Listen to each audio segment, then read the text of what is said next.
श्रीगणेशप्रातस्मरणं। प्रातस्मरामि गणनाथमनाथबन्धुं सिन्दूरपूरपरिशोभितगण्डयुग्मम् उद्दण्डविघ्नपरिखण्डनचण्डदण्ड माखण्डलादि सुरनायकवृन्दवन्द्यम्।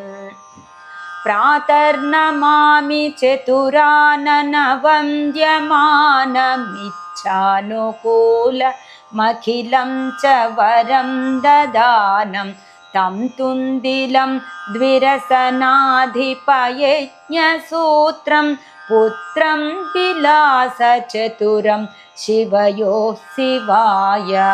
प्रातर्भजाम्यभयदं खलु भक्तशोक दावानलं गणविभुं वरकुञ्जरास्यम् अज्ञानकाननविनाशन हव्यवाह मुत्साहवर्धनमहं सुतमीश्वरस्य।